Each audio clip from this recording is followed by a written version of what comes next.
fellow students, myself Dr. Sunita Agrawal, Assistant Professor and Head of Department of Sociology, Government PG College, गुरु। आज हम MA sociology के second semester के paper classical sociological thinkers के अंतर्गत Karl Marx की theory materialistic interpretation of history या इतिहास की भौतिकवादी व्याख्या या ऐतिहासिक भौतिकवाद के नाम से जिस सिद्धांत को आप जानते हैं उस पर चर्चा करेंगे। कार्ल मार्क्स एक सर्वहारा वर्ग के मसीहा के रूप में जाने जाते हैं। अर्थशास्त्र में, राजनीति शास्त्रों में भी आप राजनीति शास्त्र में भी उनके विचारों को आप पढ़ते हैं। 19वीं शताब्दी के वे एक स्वतंत्र विचारक हैं और राजनीतिक आंदोलनकारी कार्ल मार्क्स जर्मनी के एक प्रसिद्ध सामाजिक सिद्धांतकार के रूप में जाने जाते हैं। वे क्रांतिकारी साम्यवाद और समाजशास्त्र में विशेषता ऐतिहासिक भौतिकवाद के लिए जाने जाते हैं। मानवतावादी और नैतिक सिद्धांतों में आस्था रखने वाले चिंतक एवं मानव स्वतंत्रता के समर्थक हैं। मार्क्स व उनके साथी हैं एंजेल्स के सभी विचारों का मुख्य केंद्र बिंदु ही रहा है औद्योगिक व्यवस्था और आर्थिक निर्णायकवाद। उनके द्वारा किए गए कुछ कार्यों के आधार पर उनकी जो कृतियाँ हैं, यहाँ मैंने कुछ मुख्य कृतियों को आपके सामने हाईलाइट किया है। The poverty of philosophy, the class struggle in France, capital a critics of political economy 3 volumes में पब्लिश हुई। Economic and philosophical manuscript of 1844। इतिहास और सामाजिक परिवर्तन का एक जटिल सिद्धांत जो कभी कभी आर्थिक निर्धारणवाद के नाम से भी जाना जाता है। मार्क्सवादी सिद्धांत में ऐतिहासिक भौतिकवाद एक समाज वैज्ञानिक केंद्र बिंदु है। जैसे कि मैंने पहले ही बताया कि ऐतिहासिक भौतिकवाद की व्याख्या सामाजिक विज्ञानों के अध्ययन का केंद्र बिंदु है। मार्क्स व एंजेल्स के साथ लिखी उनकी पुस्तक द जर्मनी आइडियोलॉजी 1845 और 46 में पब्लिश हुई, जो एक महत्वपूर्ण दस्तावेज के रूप में जानी जाती है, जिसमें इतिहास की भौतिकवादी व्याख्या को उन्होंने स्पष्ट किया है। 1892 में एंजेल्स ने सोशलिज्म, यूटोपिया एंड साइंटिफिक पुस्तक की भूमिका में भी ऐतिहासिक भौतिकवाद की व्याख्या को इस प्रकार से की है कि संपूर्ण मानव इतिहास का गहराई से अध्ययन का केंद्र उत्पादन संबंध, उत्पादन शक्तियाँ और उत्पादन साधन हैं। लोगों ने कार्ल मार्क्स के सामने बहुत सारे सवाल उठाए कि ऐतिहासिक भौतिकवाद की जब उन्होंने सिद्धांत को बताया तो बहुत सारे सवाल उनके सामने रखे गए। तो जो सवाल उठाए गए वो क्या थे? ऐतिहासिक भौतिकवाद इस प्रश्न का उत्तर देता है कि वह कौन सा भौतिक प्रभाव है जो इतिहास की घटनाओं का संचालन व नियमन करता है। मार्क्स के अनुसार समाज के भौतिक जीवन की अवस्था समाज की संरचना, विचार, राजनीतिक संस्थाओं आदि को निर्धारित करती है। यानी समाज की भौतिक जीवन जो है वो सामाजिक संरचना किस प्रकार की होगी, समाज में किस प्रकार के विचार होंगे, किस प्रकार की राजनीतिक संस्थाएं होंगी, वो हमारी भौतिक जीवन की अवस्था पर निर्भर करता है। भौगोलिक पर्यावरण का सामाजिक जीवन और उसके विकास पर काफी प्रभाव पड़ता है।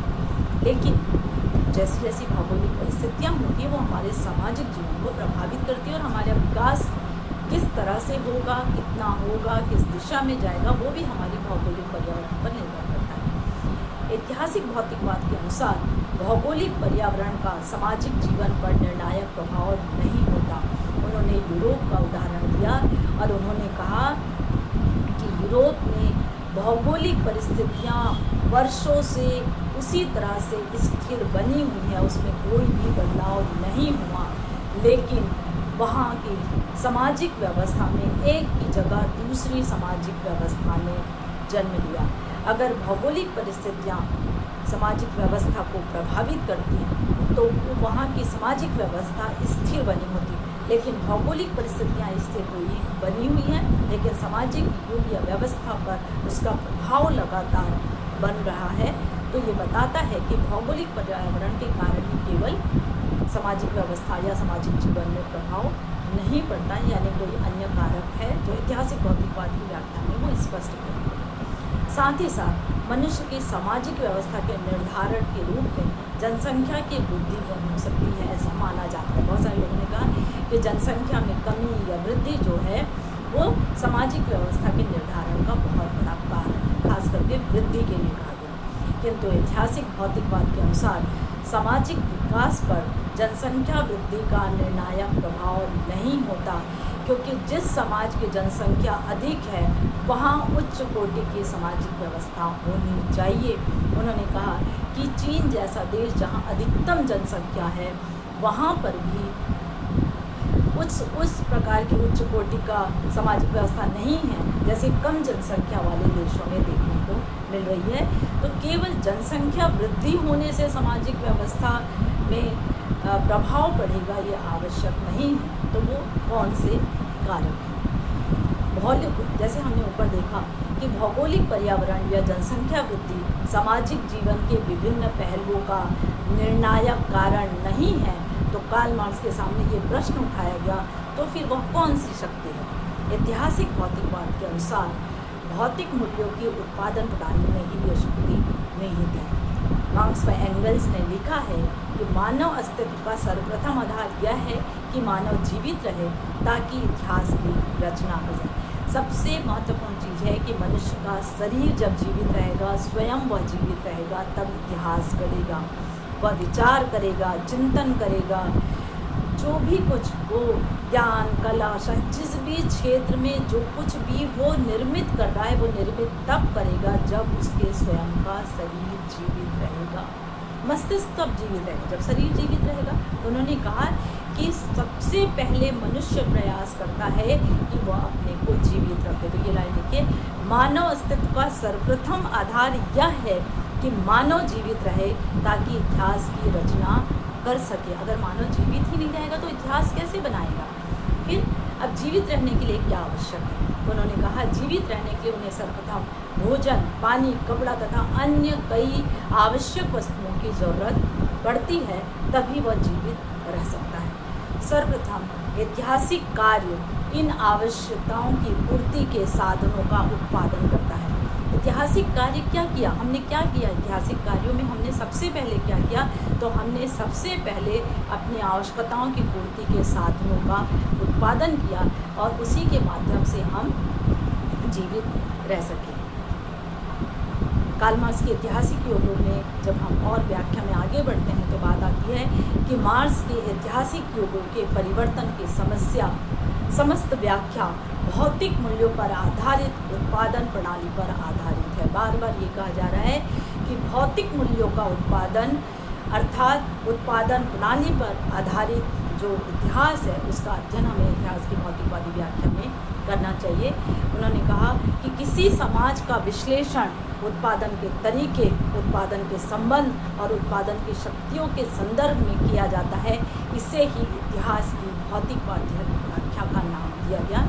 सबसे इम्पोर्टेंट चीज़ जो मैंने आपको हाईलाइट किया है यही पूरी इतिहास की भौतिकवादी व्याख्या का सार है। सबसे पहले उन्होंने कहा कि हम भौतिक वस्तु का उत्पादन करने के लिए हमें क्या करना होगा। उन्होंने कहा कि हमें उत्पादन के तरीके या प्रणाली को बदलना होगा या प्रणालियाँ बदलती हैं। अब वो प्रणालियाँ कैसे बदलेंगी? तो उसके लिए दो महत्वपूर्ण चीज़ें हैं। पहला है कि हम उत्पादन की शक्ति या उत्पादन के उपकरण को बदलें। उत्पादन की शक्ति या उपकरण जब बदलेंगे तो हमारी उत्पादन प्रणाली पर उसका प्रभाव पड़ेगा। इसके अंतर्गत दो महत्वपूर्ण चीज़ें हैं। हमारी शक्ति, उत्पादन की क्षमता में विकास कैसे होगा? तो उत्पादन की क्षमता में विकास करने के लिए हमें उपकरण की आवश्यकता होगी। लेकिन जब उपकरण बदलेगा उसके साथ दो चीज़ें और आवश्यक होगी कि नवीन उपकरण को चलाने वाले टेक्निक्स को भी हमें बदलना होगा कि जो भी उपकरण आ रहे हैं उसको चलाने का जो तरीका कैसे है, उस तरीका को विकसित करना है और हमारी श्रम क्षमता को, श्रम शक्ति पद्धति को भी हमें क्या करना होगा, बढ़ाना होगा। ये एक बहुत इम्पॉर्टेंट चीज़ उन्होंने कहा कि हमारी उत्पादन की पद्धति, क्योंकि उपकरण बदलेगा लेकिन पुरानी पद्धति से वो उपकरण नहीं चल सकता। उसके लिए हमें क्या करना होगा, उस उपकरण को चलाने की नई पद्धति को भी हमें विकसित करना होगा। साथ ही साथ अब जब नए उपकरण लाए तो जो पुराने लोग हैं वो उपकरण को नहीं चला पा रहे हैं, तो हमें उस उपकरण को चलाने वाले लोगों को तैयार करना होगा, यानी हमें श्रम कुशलता को बढ़ाना होगा। आज आप देख रहे हैं टाइपराइटर के ज़माने में और कंप्यूटर के ज़माने में आज आपको कंप्यूटर के चलाने की शक्ति या क्षमता को हमें क्या करना होगा, विकसित करना पड़ा। वैसे ही फैक्ट्री के अंदर है कि जो अकुशल श्रमिक हैं वो मशीनों को नहीं चला पा रहे हैं, तो जितनी बार हमें मशीनें बदलनी होगी, हमें अपनी पद्धति को बदलना होगा, और जब पद्धति बदलेगी तो हमें श्रम कुशलता को भी वृद्धि करना होगा। इसको और बहुत आसान तरीके से बताएं तो ग्रामीण क्षेत्र में आप सब देखते हैं कि जब हल से उत्पादन किया जा रहा था तो वहाँ पर बैलों को माध्यम से हल चलाया जा रहा था और कृषि कार्य संपादित किया जा रहा था। उस समय परंपरागत तरीके से श्रम कुशलता जो है वो दिखाई दे रही थी, लेकिन जैसे ही हमने उपकरण बदला, यानी हमने ट्रैक्टर के ज़माने में खेतों को जोतने की प्रक्रिया को अपनाया, तो हमारी टेक्निक्स को बदलना होगा। अब हल की तरह से तो वो उपकरण नहीं चल सकता, तो ट्रैक्टर के चलाने की जो टेक्निक्स है हमने उसे लगाया, और उस टेक्निक्स को चलाने के लिए उस श्रम कौशल को भी विकसित करना होगा जो ट्रैक्टर का इस्तेमाल कर सके। यानी उत्पादन के तरीका या प्रणाली कब बदलेगी, तो बदलेगी कैसे, उत्पादन की शक्ति या उपकरण के बदलने पर। अब उपकरण के बदलने पर हमको और क्या चीज़ें बदलनी होगी, तो हमें अपनी पद्धति को बदलना होगा, और उसके साथ साथ हमें अपनी श्रम कुशलता में भी वृद्धि करनी होगी। फिर वे कहते हैं कि उत्पादन प्रणाली के बदलने पर और क्या चीज़ें बदलती है, तो वो कहते हैं कि उत्पादन का संबंध बदलता है। जितनी बार उत्पादन प्रणाली में बदलाव आया उतनी बार एक नवीन प्रकार के उत्पादन संबंधों का विकास हुआ। जहाँ पर सामंतवादी व्यवस्था थी वहाँ जमींदार और किसान के बीच का जो सामाजिक संबंध था वो अलग प्रकार का सामाजिक संबंध था, लेकिन जब पूंजीवादी व्यवस्था, इंडस्ट्रियलाइजेशन हुआ, पूंजीवादी व्यवस्था आई, तो एक अलग प्रकार के सामाजिक संबंधों का निर्माण हुआ। तो वहीं कहते हैं कि जितनी बार उत्पादन प्रणाली बदलेगा उतनी बार उत्पादन की शक्ति व उपकरण और उत्पादन का संबंध भी अवश्य ही बदलेगा, क्योंकि इन दोनों के बदलाव से ही उत्पादन प्रणाली जो है वो जुड़ी हुई है। ऐतिहासिक भौतिकवाद इस बात पर बल देता है कि ऐतिहासिक प्रक्रियाएं उत्पादन प्रणाली से संबंधित हैं, जो सभी सामाजिक घटना, राजनीतिक, धार्मिक, नैतिक, सांस्कृतिक आदि को प्रभावित करती है। ऐतिहासिक भौतिकवाद समाज और इतिहास का सिद्धांत है। कार्ल मार्क्स का कहना है कि जब काल विभाजन का युग परिवर्तन उत्पादन के साधन और उत्पादन की शक्तियों के आधार पर होता है, तो उसके परिणाम स्वरूप एक नया युग आता है। उत्पादन के तरीकों के आधार पर इतिहास को 5 भागों में विभाजित किया, जो निम्न प्रकार है। आदिम साम्यवादी युग। परंपरागत रूप से जब हम आदिम युग की बात करते हैं, उस समय समाज में समान वितरण प्रणाली प्रचलित थी। कोई छोटा या बड़ा नहीं था, किसी एक के हाथों में उत्पादन की शक्ति केंद्रित नहीं थी। समस्त जो आवश्यक वस्तुएं थी वो प्रचुर मात्रा में उपलब्ध थी और सभी के बीच समान रूप से जिसको जितने उपभोग की आवश्यकता है उसके आधार पर समान वितरण व्यवस्था जो है वो देखने को मिली।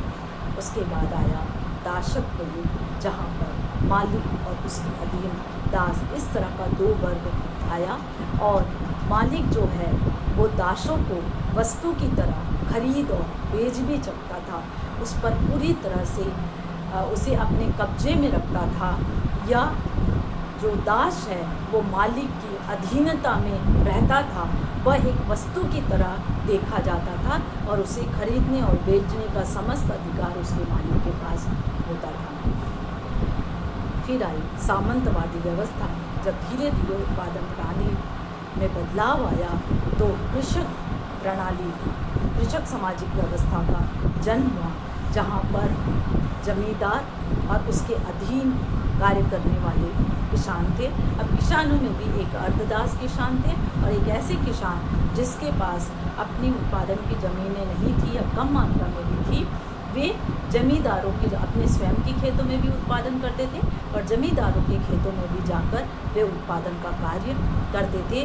तो यह युग जो था वो सामंतवादी युग आया और उसके बाद आया पूंजीवादी व्यवस्था, जहाँ कृषक सामाजिक व्यवस्था की जगह औद्योगिकरण का जन्म हुआ। तब पूंजीवादी व्यवस्था आई, जहाँ पर उत्पादन के समस्त साधनों पर एक वर्ग विशेष का अधिकार हो गया, जिसे हमने पूंजीपति वर्ग कहा। और जो सर्वहारा वर्ग है उसके पास अपने जीविका उपार्जन का कोई साधन नहीं था, इसलिए वह अपने श्रम को बेचकर जीविका उपार्जन करने के लिए मजबूर था और वह पूंजीपतियों के यहाँ अपने श्रम को बेचता था और पूंजीपति वर्ग अतिरिक्त शोषण करता था। वह उसके श्रम को कम कीमत देकर खरीदने का प्रयास करता था। बाद में कार्ल मार्क्स ने वर्ग संघर्ष की सिद्धांत को भी बताया कि किस प्रकार पूंजीपति वर्ग और सर्वहारा वर्ग के बीच संघर्ष होता है। फिर पांचवा है समाजवादी युग, जो एक आदर्शवादी कल्पना थी, एक काल्पनिक सिद्धांत था। कार्ल मार्क्स चाहते थे कि पूंजीवादी व्यवस्था में जितनी भी बुराइयां हैं, जो शोषण की सहने की जो सर्वहारा वर्ग में जो सीमा है, वो सीमा एक दिन अवश्य ही खत्म हो जाएगा और जैसे आदिम साम्यवादी युग था, सभी समान थे, कोई वर्ग नहीं था, ऐसा एक आधुनिक साम्यवाद या समाजवाद आकर रहेगा। तो उन्होंने कहा कि ये पांचों जो युग आए, वो जिस जिस प्रकार के उत्पादन की प्रणाली में जब जब बदलाव आया, एक नए युग का जन्म होने लगा। तो किस तरह से आदिम साम्यवादी युग से लेकर आज हम पूंजीवादी युग तक हैं, और उन्होंने कल्पना की कि पूंजीवादी व्यवस्था में जो स्थितियाँ निर्मित हो रही है, उसकी जगह पर समाजवादी व्यवस्था आएगी। रूस में समाजवाद आया, लेकिन वह भी स्थिर नहीं रह पाया। अगर हम कार्ल मार्क्स के सिद्धांतों के सार को देखें तो एक बहुत महत्वपूर्ण चीज़ जो पहले पॉइंट में मैं बताना चाहूँगी, ऐतिहासिक भौतिकवाद में मुख्य रूप से उत्पादन पद्धतियों पर अपने सिद्धांत को केंद्रित करते हैं। वे कहते हैं कि इतिहास राजाओं महाराजाओं का इतिहास नहीं है, इतिहास का संपूर्ण उलटफेर भौतिकवाद। लोगों को लगता है इतिहास क्या है, तो वे मुट्ठी भर राजाओं और महाराजाओं का के बारे में जो लिखित बातें हैं उसी को लोगों ने इतिहास मान लिया। लेकिन वो कहते हैं कि वो राजा और महाराजा वास्तव में इतिहास नहीं बदलते। वह सैनिक जो युद्ध में लड़ता है और जिसने राजा को वह हक और अधिकार दिलाया, हम उसकी कहीं पर भी व्याख्या नहीं करते। उसी तरह से कहते हैं कि वास्तव में हम इतिहास किसका पढ़ें, तो उन्होंने कहते हैं, उनका कहना है कि जो भौतिकवादी आवश्यकता को निर्मित करने वाला व्यक्ति है, निर्मित करने वाली जो व्यवस्था है, जो हमें जीवित रखे। शुरू में हमने कहा कि हम इतिहास कब गढ़ेंगे, जब हम स्वयं जीवित रहेंगे, और हम स्वयं तब जीवित रहेंगे हम अपनी भौतिक मूल्यों की आवश्यकता को पहले पूरा करेंगे। तो उन्होंने कहा कि ऐतिहासिक भौतिकवाद मुख्य रूप से उत्पादन पद्धतियों पर अपने सिद्धांत को केंद्रित कर रहा है। केवल उत्पादन प्रणाली, उत्पादन के साधन, उत्पादन संबंध क्या है, उन सारी चीज़ों को वो अपने सिद्धांत में स्पष्ट करें। आज भी वैश्विक स्तर पर जो समाजवाद का उदय हुआ है, उसकी व्याख्या मार्क्स के विचारों के आधार पर ही केंद्रित है। आज भी सामाजिक विज्ञानों में बहुत से अध्ययन मार्क्सवादी सिद्धांतों के आधार पर किए जा रहे हैं। भारत में भी मार्क्सवादी विचारों की एक श्रृंखला है। एक समय विशेष के समाजशास्त्री D.P. Mukherjee, A.R. Desai, P.C. Joshi आदि विद्वानों का मार्क्सवादी दृष्टिकोण के रूप में नाम है। मार्क्स के विचारों की निंदा तो की जाती है, प्रशंसा भी की जाती है, किंतु उनके विचारों को अनदेखा नहीं किया जा सकता, क्योंकि आज के इस युग में कार्ल मार्क्स के सिद्धांत अभी भी प्रासंगिक है, उसे आप नकार नहीं सकते। इसलिए कार्ल मार्क्स की थ्योरी को अगर आप सारे विचारकों को पढ़ते हैं तो कार्ल मार्क्स की जो थ्योरी है, उनके जो विचार हैं, सिद्धांत है, उसको अर्थशास्त्र, राजनीति शास्त्र, समाजशास्त्र सभी विषयों में सम्मिलित किया गया है, क्योंकि उनके विचार आज भी प्रासंगिक हैं। कुछ पुस्तकें जिसके माध्यम से ये लेक्चर मैंने तैयार किया है वो है हरिकृष्ण रावत की पुस्तक समाजशास्त्री चिंतक एवं सिद्धांतकर, रावत पब्लिकेशन। हरिकृष्ण रावत की ही पुस्तक है समाजशास्त्र विश्वकोश। मुझे लगता है ये दोनों पुस्तकें आपके पास होनी आवश्यक है, क्योंकि आप इस दोनों पुस्तकों के माध्यम से बेहतर तरीके से समाजशास्त्री सिद्धांतों को समझ सकेंगे। S.L. जोशी और P.C. जैन की प्रमुख समाजशास्त्री विचारक रावत पब्लिकेशन की है। मुजतबा हुसैन के समाजशास्त्री विचार, रविन्द्रनाथ मुखर्जी और भारत अग्रवाल की जो BA फाइनल की यूनिफाइड पुस्तकों में शामिल होती थी, वो BA तृतीय वर्ष समाजशास्त्र शिवलाल अग्रवाल एंड संस्कृत, ये एक ही पुस्तक है 500।